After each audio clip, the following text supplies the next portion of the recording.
Hello and welcome back to Continental Club. We're back in the East Dulwich Tavern. It's red theme this week, me and my Cubs in our red jumpers. Yep. Henry in blue, letting down the side.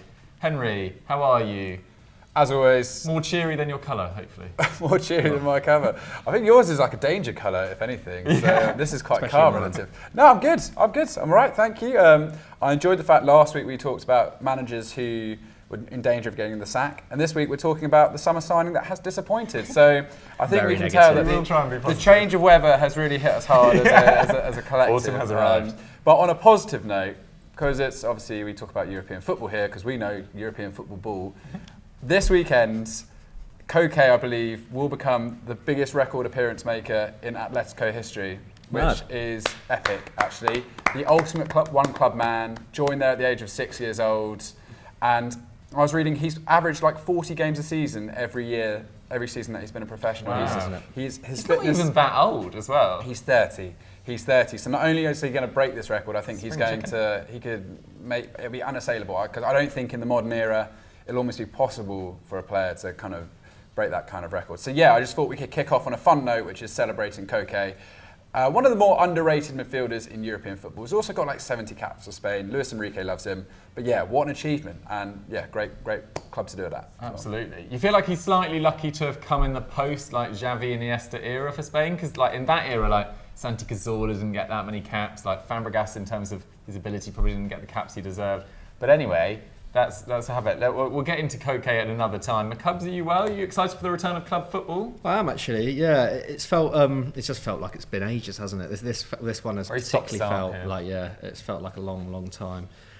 So yeah, should be good, and lots of good games coming up this weekend, which we'll get onto in a bit. Absolutely, and big match predictions. But first, as Henry said, we're going to talk about the summer signings that have disappointed so far. Caveat. Most teams have played 7 games so far. Some in the Premier League have played 6.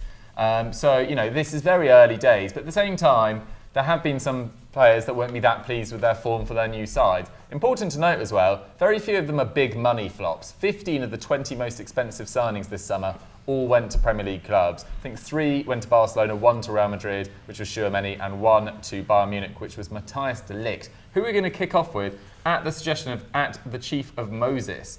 McCubs, we were quite excited. Well, at least I was when Matthias de Ligt went to Bayern Munich. It felt like a signing that no one really saw coming, but it hasn't gone swimmingly so far. No, it hasn't. But I mean, let's remember, he had a pretty rough start to life at Juventus as well.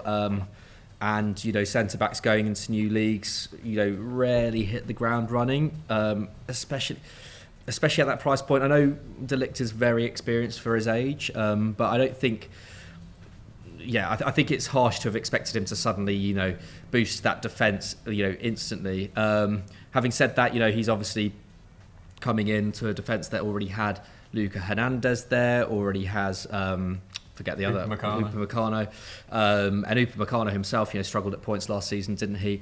He's in good company, but at the same time, that backline has been kind of slowly regenerated, hasn't it? Sula obviously left this summer as well. He's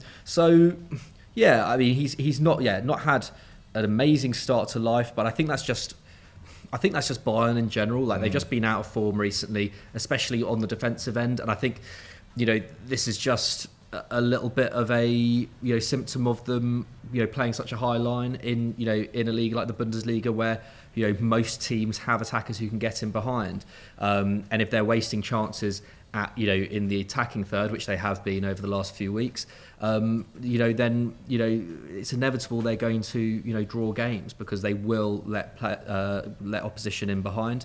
So I think he's probably been a little bit more of a victim of that, especially considering that in Serie A, especially under Allegri, Juve definitely weren't playing with the high line. So I think it's there's an adaptation period.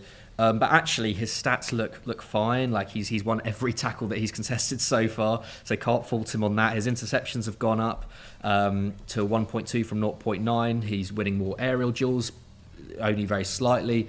His pass accuracy is pretty good. Like he's pretty solid all round. It's just that Bayern defence have been exposed at points. But generally speaking, I think he's doing fine so far. But at the same time, Bayern have spent a lot of money on that defence in recent years. More so than a lot of top European clubs, and their defence isn't as strong as, say, I don't know, like Man City's or potentially even Real Madrid's. So it's a bit of a concern, but I think that's a Nagelsmann problem rather than a Ligt problem or a Luka Hernandez problem. Yeah, absolutely. Yeah, I love your point about going from Allegri to Nagelsmann. They couldn't really be two different managers to go through in one summer. But it is a bit worrying for De Ligt because obviously the World Cup's coming up. He's lost his place in that starting lineup. Van Gaal's really, he's got Van Dijk as the centre of that defence, and then he's playing Nathan Ake, who's actually played really well recently. Jurrien Timber's on the right-hand side of that back three as well, and then Daley Blind's that sort of left wing back, and then Denzel Dumfries on the back, on the right wing back, I should say. So that's a pretty good defence, really. And, he'll probably still go to the World Cup, De Ligt, but, you'd expect at 23, this is maybe his first massive tournament because they didn't make the Euros in 2016, they didn't make the World Cup in 2018. So you were thinking this is really his time to announce himself, take that next step on the global stage. So slightly concerning times. Let's move on to Franck Kessie, who came in from Atmo Al Suhaim. Henry, I thought this was a bit of a harsh inclusion because what were we expecting from Kessie at Barcelona this year? Surely it was going to be a rotation option. Yeah, absolutely. I really think this is a long-term solution to that Barcelona midfield. Busquets not getting any younger. De Jong, who knows what's going to happen to De Jong in the next year or two. But it's good to see that Xavi's playing De Jong in many ways. They recognise what a great player he is. 353 minutes this season. We've seen Busquets miss some games. Kessie's played in moments.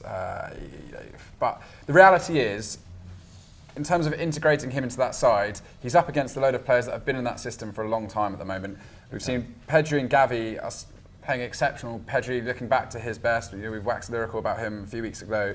But yeah, they're sort of progressive numbers up in like the sixes, whereas Kessie's a bit lower down. It's not to say Kessie isn't a great player. I think he really is. But it's just going to take him a bit of time to really adjust to Xavi's system. And I think that's where cup competitions are going to come into play this season.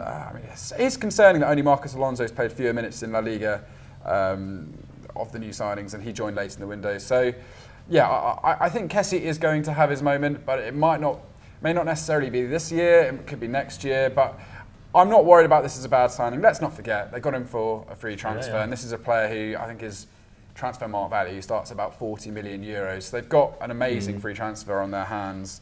And it's just a case of easing him into that side. And I think he will have minutes.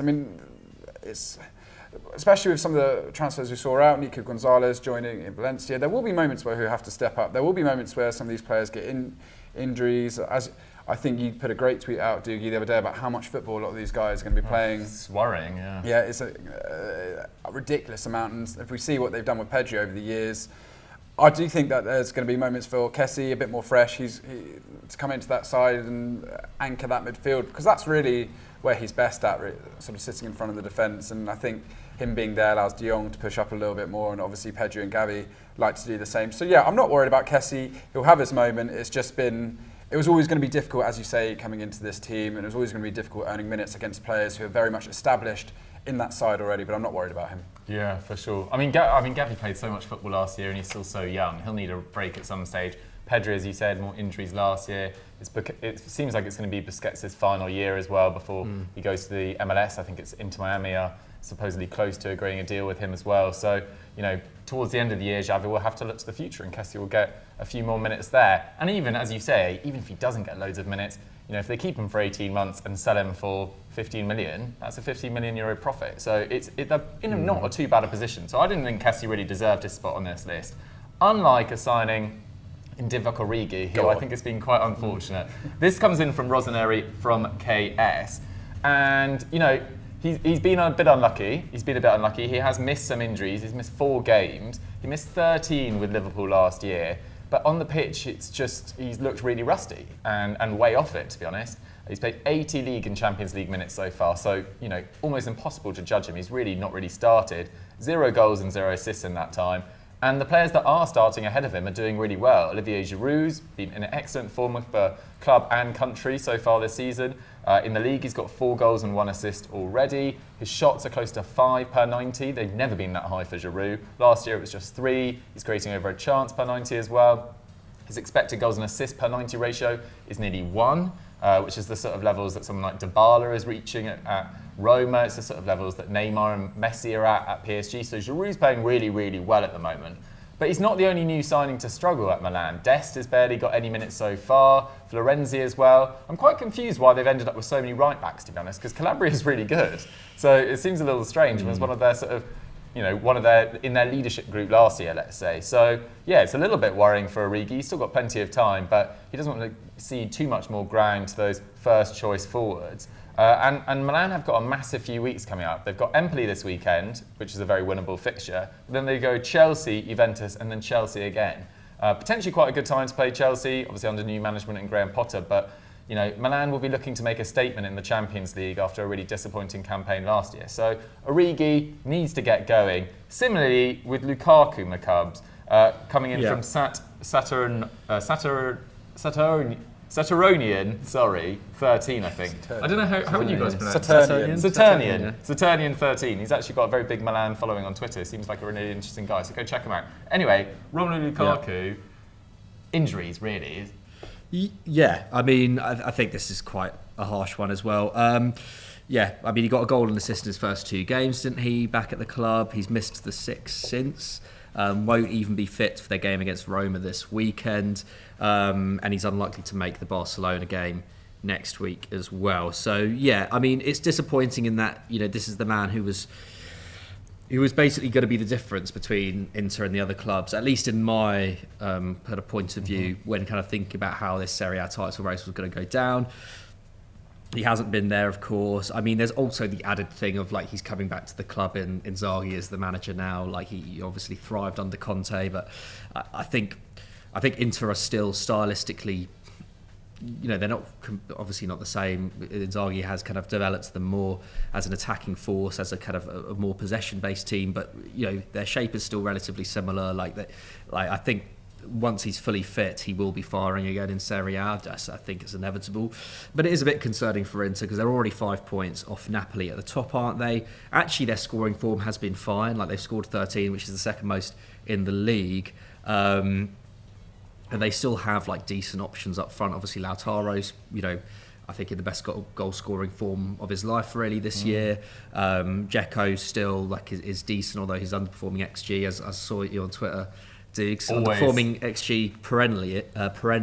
Weird, because he's a good player as well. Yeah. But I mean, I guess it's one of those ones where it's he's just so good at finding positions, and is probably just an average finisher.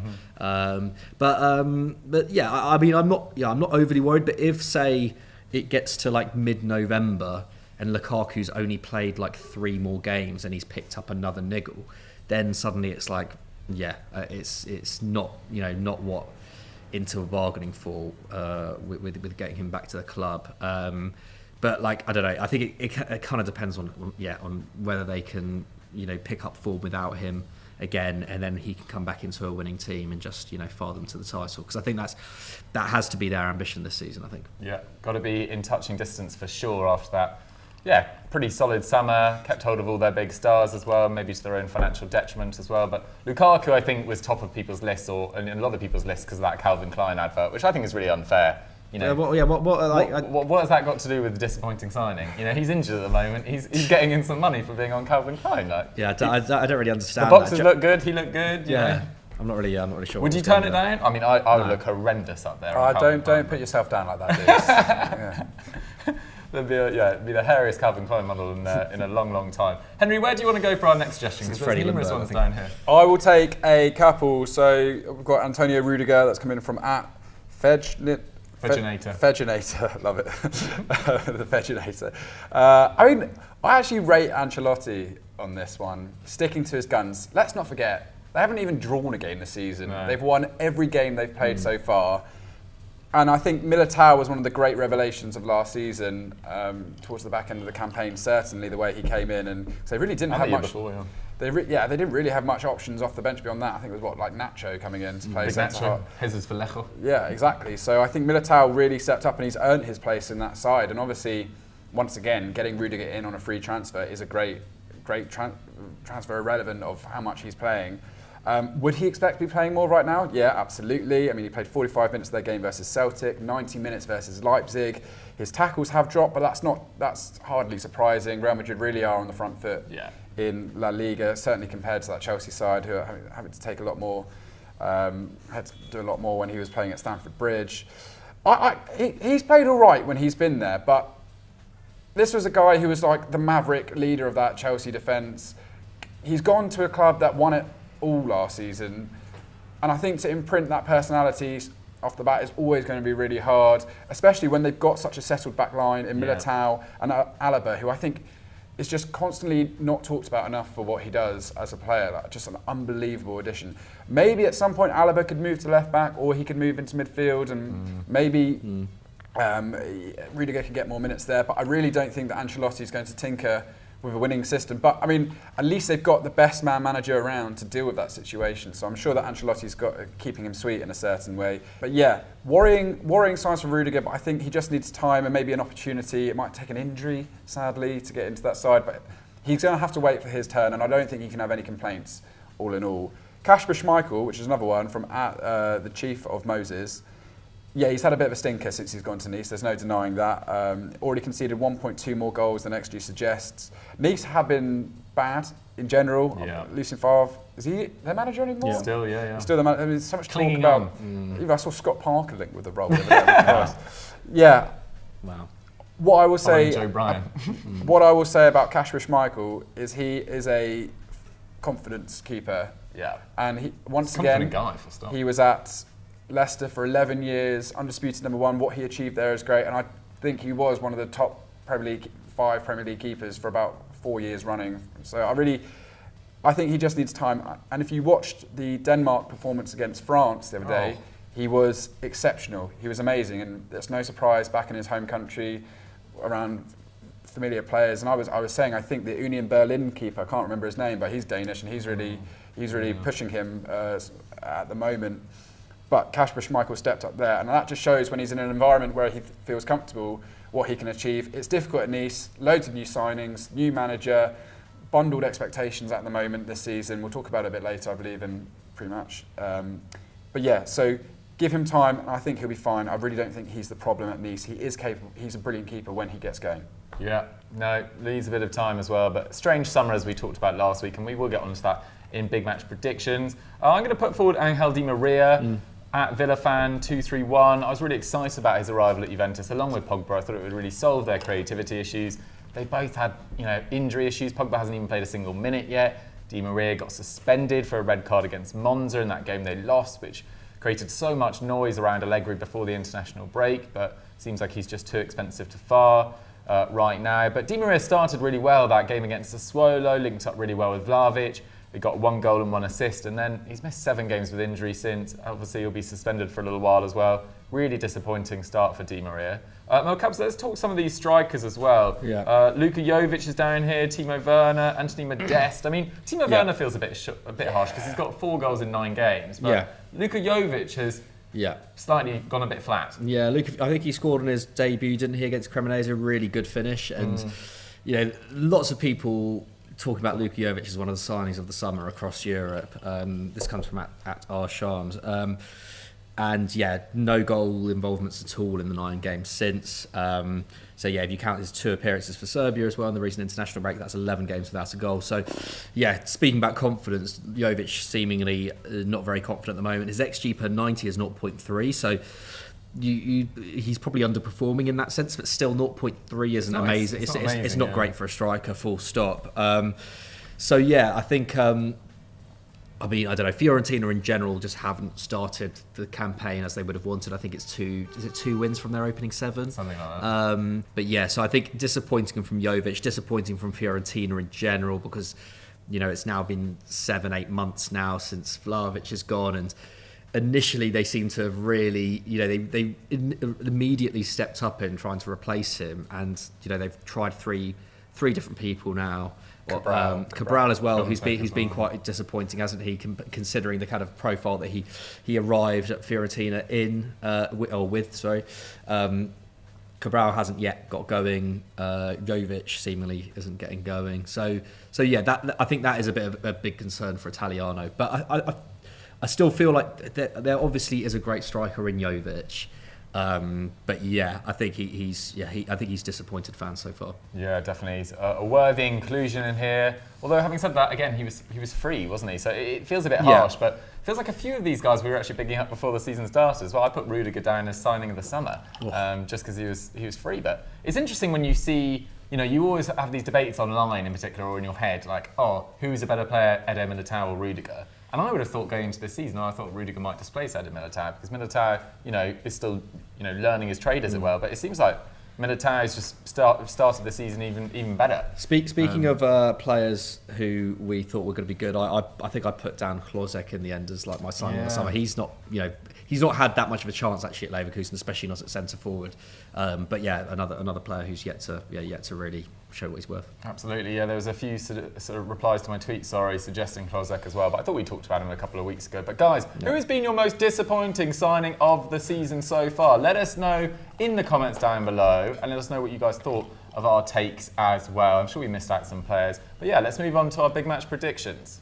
It's time for big match predictions. I ran through the results of the week before last time out, if that makes sense. So all you need to know is the scoreboard is, as it stands at the moment, Doogie on 17, Henry on 8, and the Cubs on 4.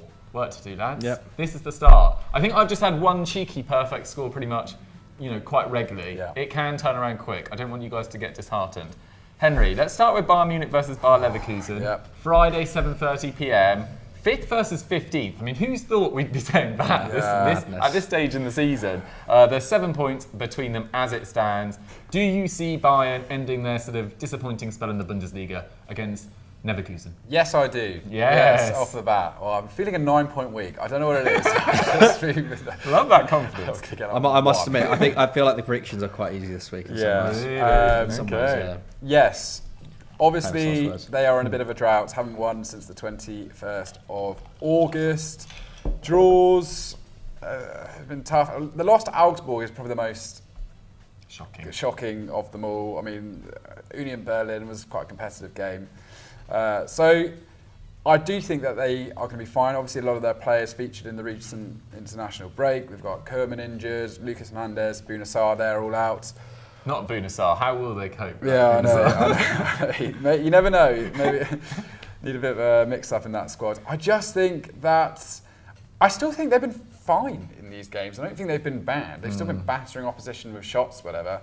And Leverkusen are just a team that have struggled how to win. That's like at least Munich, Bayern at the start of the season on fire. Leverkusen haven't hit any form of consistency over the campaign so far. I mean, got a great keeper in Radetzky in goal, but on this occasion, I'll keep it short. This one, I really think this is going to be a comfortable Bayern victory. I'm going to go for 2-0.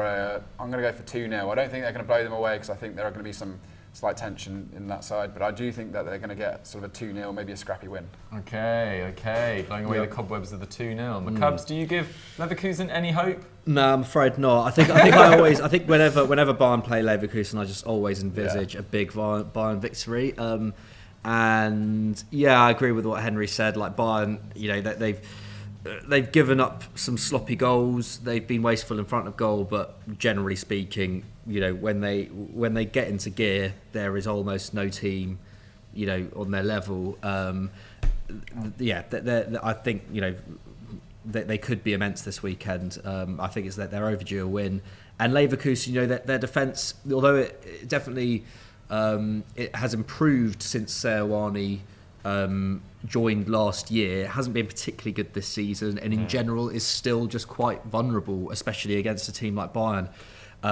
So I feel like they will nick a goal because their attack is still great, even though it's underperformed this season.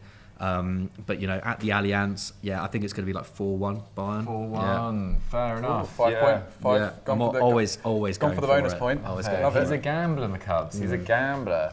Yeah, I mean, it's a good point about Leverkusen's defence. I think their attack is rated by expected goals the 6th best, but by their defence is the 16th.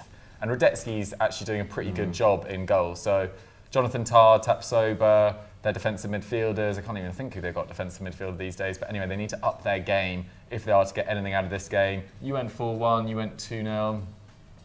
I might go with a 3-1 to Bayern.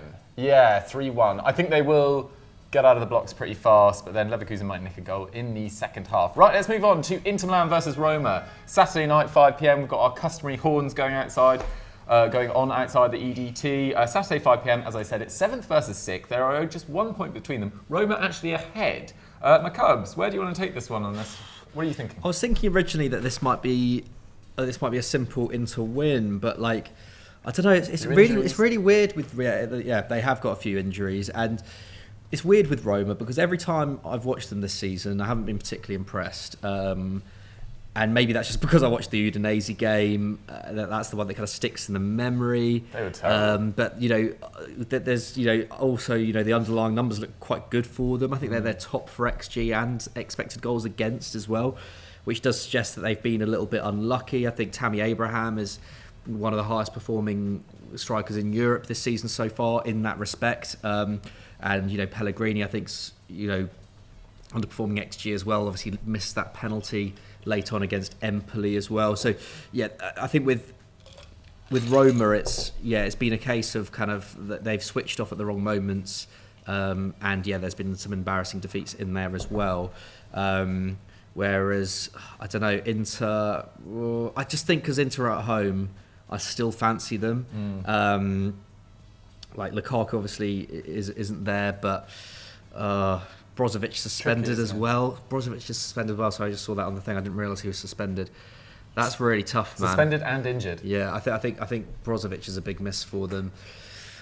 I think I'll go for a draw then. I think I'll go for a 1-1 draw. This is potentially quite a stupid question, and I might regret asking this. But if you're suspended for a game and then you get injured playing international football, does your suspension count when you're injured? Yeah. Yes. So he'll be unsuspended when he returns. Irrelevant. I think irrelevant. He's just not allowed to play. Yeah. But even if he can't play physically, they don't wait until you're fit and be you're suspended. I think they should do that. That's so harsh. No, because that's so harsh. He hasn't actually missed. He hasn't faced a punishment for his crime. Well, maybe the injury is the punishment. I sound quite right-wing. Yeah, I don't necessarily mean it like that. Okay, let's move on quickly. Henry, are you backing your Roman boys? Oh gosh, this one's so hard.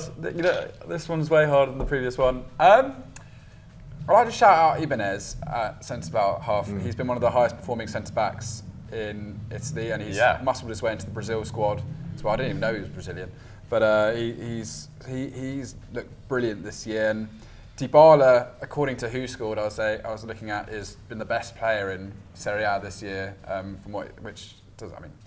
Maybe him and Lautaro perhaps, but he's been amazing. So I mean, that's the thing. Like you look at Roman, as you kind of pointed to, they're doing all the right things except for like scoring goals. But then at the same time, they're going and losing to Ludogorets in the Europa League. So. It's tricky. I think Inter are under more pressure here to get a result, and I think they will kind of grind it out. So I'm going to go for a boring 1-0 victory to Inter. Although it pains me to go against the boys, but I do think that Inter are on for a 1-0 victory here.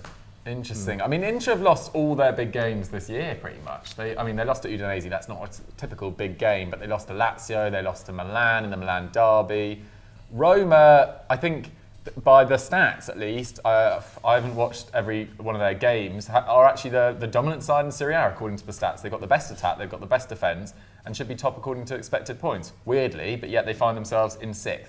So they might end up, fulfilling those ambitions of getting back into the top 4. But for now, on this game, I'm going to back Roma. I think they're going to do it. I think they're going to win 2-1 at the Giuseppe Meazza. Yeah. Although that does seem a bit mental, though, because I have just seen that I wrote down earlier, Inter unbeaten in their last 10 meetings. And you are a sucker. You're a sucker for head-to-heads. With 6 draws. This is where you're picking up the points this year, do you? I think back it. Yeah, I'm going to stick with it. I actually think it might be a draw, but I'm going to stay with 2-1. Whatever. Okay, let's move on to PSG versus Nice, the final game, Saturday 8 p.m. Hell of a Friday and Saturday for you guys at home. First versus 13th. Again, two sides. You look at this and be like, oh, that's a big game, but like Leverkusen, Nice not performing well. First versus 13th, as I said, 14 points between them. I mean, Macab, so let's briefly talk about Nice. Henry mentioned it in the first section, but Lucien Favre nearly lost his job. Apparently it was down to Pochettino just not being available. They couldn't reach an agreement. Yeah, but it's pretty mad, reports last week that he was approached Poch was approached, agreement couldn't be reached. I'm not overly surprised that Poch didn't want to take that kind of, it's quite a significant step down from managing an elite club in Europe to Nice, which obviously do have good financial backing, but lost their best player this summer. A squad in transition. Doesn't feel necessarily like the kind of job he'd want. I think were we suggesting him going to Sevilla the other day? I feel like that would be a more fun one. But also a squad in transition. But nevertheless, Favre's had a really bad start to the season. I do think it's harsh. Like, he's only just been reinstated as manager. But they've only won 2 of their 8 matches so far. They've lost to the likes of Clermont and Angers. So not great. They will still be fine. Their business in the summer was odd, particularly the signings of kind of Ramsey and Barkley. Although I think Barkley, I think we should give him a chance. Like, he nearly scored on his debut. I think, there's definitely talent in that squad, and they will end up finishing probably in the top half. With Favre as manager even.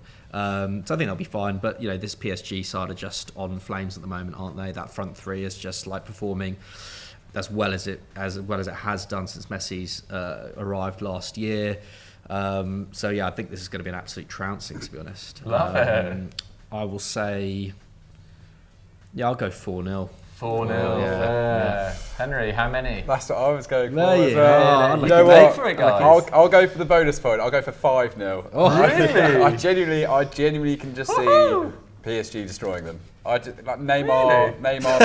Neymar scored again in the international break. I think he's now one off Pele or something like that for Brazil. It's nuts. I mean, Mbappe, Messi's never looked better in a PSG shirt. I was going to say better in general. Yeah, he definitely has looked better.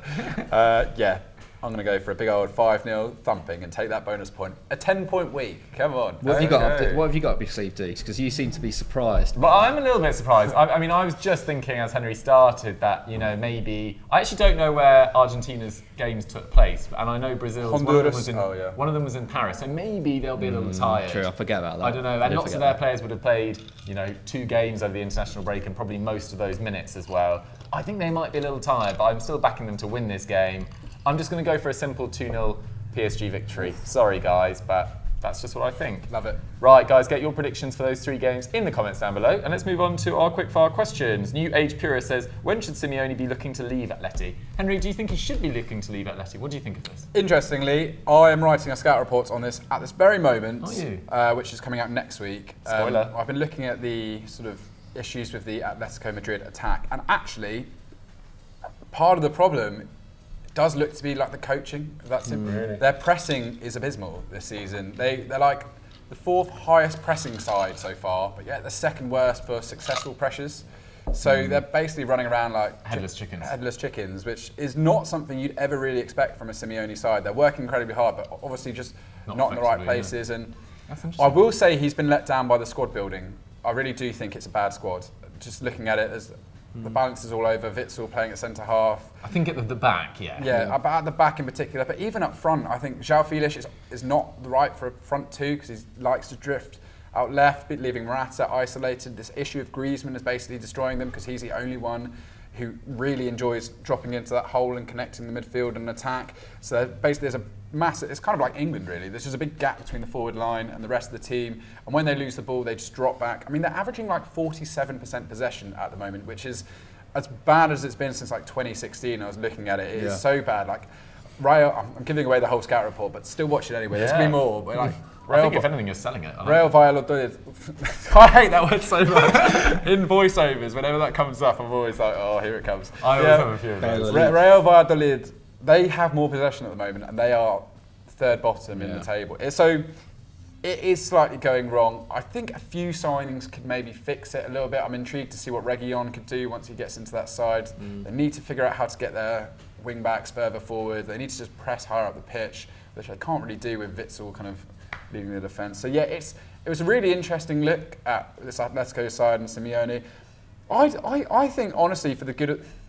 It's so hard to say because he deserves endless respect for everything he's done, and I do think he's still just an elite, amazing manager. Probably the best defensive manager still in the game. But I think for the sake of progression, you do have to switch it up sometimes.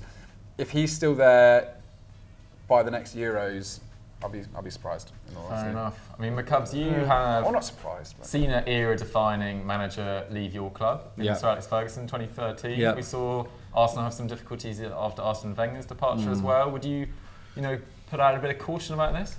I mean, potentially, but yeah, it's a tough one, isn't it? I think if Atleti had started the season stronger, then we wouldn't be having this conversation.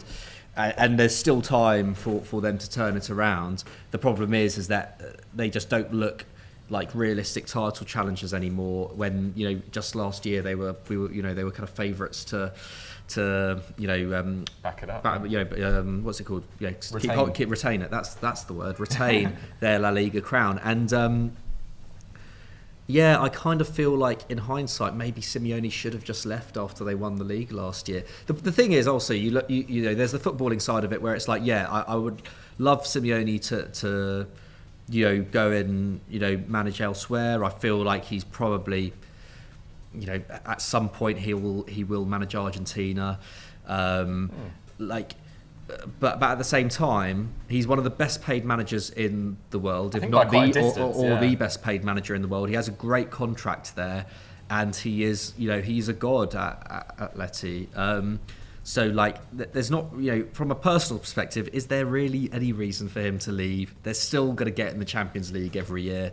But when it comes down to the footballing side of things, I think, I don't feel like we're going to see Simeone reach anywhere near the heights that he once did at Atleti. Are they ever going to be a team that regularly makes Champions League semi-finals again? I can't see it.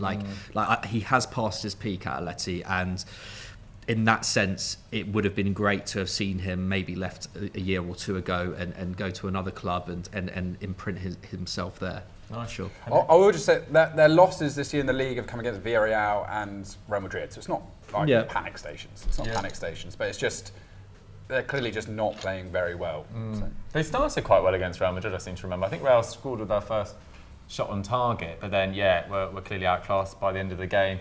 I don't know. I feel like I had a bit of a falling out with Atleti fans last year. I don't know whether you guys remember. And it was a bit pathetic, really. One of the biggest Twitter moments of the season, wasn't it? Yeah, I did have a big falling out with them, and I have slightly got over it. But I feel like he's probably past his peak, to be honest. And with a manager like Thomas Tuchel available, oh, is that what you said? I think that would be quite exciting, personally. But I can see why for Atleti fans they love him, but. Yeah, he just doesn't do anything for me, personally. Don't enjoy watching his sides play. Not bitter at all. Anyway, not bitter at all. Let's move on to our final question, which is completely different. Comes in from Shane Nye 58. Would you rather never eat chocolate again or never drink alcohol again? Wow. Henry. That's really hard, actually. I'm trying to think about it. I don't eat loads of chocolate, so I'd probably... Whereas he booze all the time. Oh, yes. Yes, as you can see. That's rum and coke in there. I'd rather have a drink with my mates than a piece of chocolate after. By yourself? Yeah, I think so. I mean, I do like a bit of dairy milk, and I love a Bounty bar. It's very controversial, but I do. But, you know who also likes a Bounty bar? James Wayne. So there's two of you in the group. Really? Two great individuals. I'd probably sack off chocolate because a bit of beer every now and then to get a party going isn't the worst thing. But you know what? If someone told me I had juice. Yeah, exactly. So. Yeah, let's bin off chocolate on this occasion. Nice, McCubs, you binning off chocolate as well? Things I do really love chocolate, but it's really bad for my teeth, and I have quite bad teeth. No. So I think they look nice. They look fine, but they're not fine. That's the problem. Really? Yeah. Who was it? Joe told me the other day he got 4 fillings in one session. Yeah, really? He also I've had 2 in one session before. He also said it was the first time he'd been to the dentist in 11 years. Wow. So, That's long overdue. That is gross. I was actually not too bad going, actually, 4 fillings in 11 years. Yeah. The thing is with alcohol, like I do really like beer, but this summer I kind of discovered non-alcoholic beer and started drinking because there's just loads of it around now, and it's all quite tasty. Like Birra Moretti, I think the non-alcoholic beer is actually tastier than the alcoholic one. So tough one. Having said that, alcoholic beer is still quite nice. So yeah, I don't know. Yeah, I'll burn off chocolate. Yeah, why not? Nice. But Christmas would be a struggle. Christmas would be a struggle. Yeah, for sure. It didn't actually specify beer though. It's just never drink alcohol again. Full stop. I mean, I'm definitely giving up chocolate. I'm not actually weirdly that into chocolate. I quite like it in a cake. Or like on toast or something, but chocolate on toast. I could easily give it up. Yeah, just a slab of cherry. Nutella or whatever. Nutella or that chocolate spread that you get as well. Whereas I do quite like I drink. I drink. Sound like I've got a problem, but I do quite enjoy it. I think being drunk is a really fun feeling, to be honest, as long as you do it sensibly and don't harm anyone or yourself. Then I think nothing wrong with it. Guys, let us know what you guys think about chocolate versus alcohol in the comments down below, along with your most disappointing signings and predictions for PSG versus Nice. It's going to be a weird comment section. Guys, what would you recommend they go and watch now? Henry? Well, first of all, I saw Tim Ream make the latest scout report. Yes. So, go give him some love. Lovely. I think you wrote it, didn't you? I did, yeah. I thought it was brilliant. Did you enjoy it? It's a great little section. On, okay. I answered Tim Ream, but I didn't want to. You sound so surprised. Well, to be fair, from a Fulham fan, I'm quite glad because can't say I've watched much of him over the years. But no, it was great. It's really good, that scout report. So go check it out. And also, I did this 10 wildcard picks for the World Cup. I really, really enjoyed writing it, and there's some fascinating names from around the world and so stories. So is it players that might surprise inclusions in the squad? Yeah, exactly. Like Luis Openda for the Belgian squad. If Lukaku's still injured, he's been smashing it at Lens this season. Pedro, the Flamengo guy, who's just been crushing it in the Copa Libertadores. Like some really, really great players in there, which you may not have heard of before. So please go check that out because I'd like to see that do well. Absolutely as well. Quite an interesting thumb as well. I don't know whether that's something you guys get into as well, but it looked really cool. McCubbs? Max Allegri at Juventus did an explained on him that came out on the weekend. Just like looking at what's kind of gone wrong for him since he's come back, and in particular this season. Nice. Dead man walking apparently. So go and check that out while he's still in the job. Nice. And get excited for Stat Wars The League episode 2 tomorrow. It is, actually I won't tell you who it is, but it's been a bit of a labour of love actually. I forgot I'm editing it and I forgot what it's like to edit. They are a little bit of a pain, but it's actually really entertaining, hopefully. I mean, the contestants are great, it does take a while. Anyway guys, appreciate that when it comes out at 10 a.m. tomorrow. Enjoy all the football this weekend, stay safe, enjoy your weekends, and we'll catch you next week. Bye!